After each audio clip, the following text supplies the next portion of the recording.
So what I have here are some of the key tools that I use in the virtual and hybrid setting that I've seen to be very helpful, very successful. And also when I've worked with clients on building out their hybrid model, that we've seen some key takeaways from using these specific techniques. And the first one is using online tools. Of course, like Stephanie mentioned, using annotation and using polls and using the chat. And I'd like to encourage you to go even further with that. As I mentioned with my colleague Elsa, how we use that shared document in order to collaborate in real time and make updates in real time that we both can see and give some feedback on. Recently, I was working with a client that I coached, and this was an organization. They're just trying to figure out, what is our hybrid model? What does it look like? And so here we are, we're in the room. There's about 8 people in person, and there were about 4 people that were calling in virtual. And we had all this just different technology at our disposal to see what we want to use, what's realistic in the room. But one thing that we saw that was so beneficial for this particular group who was focused on kicking off an initiative, they were trying to figure out who are the stakeholders in this, kicking off this launch. Who are the people responsible for the different roles and components that are included in kicking off this initiative? And in real time, we were able to watch people in the room comment and chat, on the whiteboard or on that shared document, as well as people, that were virtual and calling in remote. And we were able to have that fluent conversation, both, people remote, both people in person, and that cross-functional conversation based off of going the extra step and using a collaborative online tool.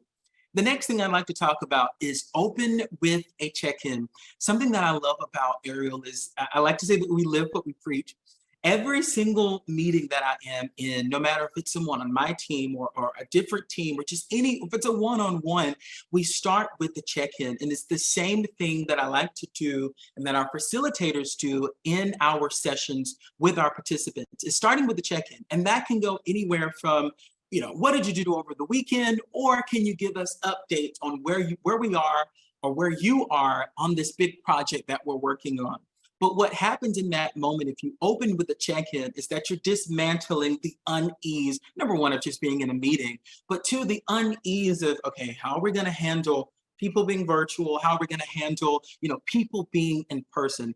Opening with that check-in gives you an opportunity to assess where you are and where you may need to adjust or augment as you move along through your meeting. And I'll tell you, as a facilitator, it's a great gauge so that you can continue to look like you know what you're doing. Next, I'll go with call on people by name, just as you've seen me do today throughout the chat. Calling on people by name, there's a sense of accountability that comes with that, but also a sense of validation that comes with that. Calling on people by name, letting them know that your contribution, I'm highlighting it, that what you say in this meeting, it does matter. And to increase that participation, both if you are in person or virtual, I want to call on participants by name. I have, and someone mentioned this in the chat earlier in the session, balanced presentation and discussion. This is especially important when you are in this hybrid environment, because you want to make sure that everyone, as I mentioned with calling on names, but you also want to make sure that everyone has an opportunity to actually contribute. You want to make sure that you are leveraging when I'm calling on people in person versus when I'm calling on people that are remote. And this is something that people say, well, when I go to the meeting, of course I need to do that. But I've seen it more times than not. If you're not intentional about this and following this pattern and keeping it top of mind, you're more than likely going to lose your virtual audience. And so that leads us to our last point, which is to encourage answers by allowing thinking time. When it comes to that discussion, make sure that you carve out space. When you're asking those rhetorical questions or you're asking those call and response questions, give your audience time to think. Also, there may be a delay between the people that are in your room or the people that are virtual, but these are all nuances that you want to think about in order to create that feeling of everyone being in the same place at the same time.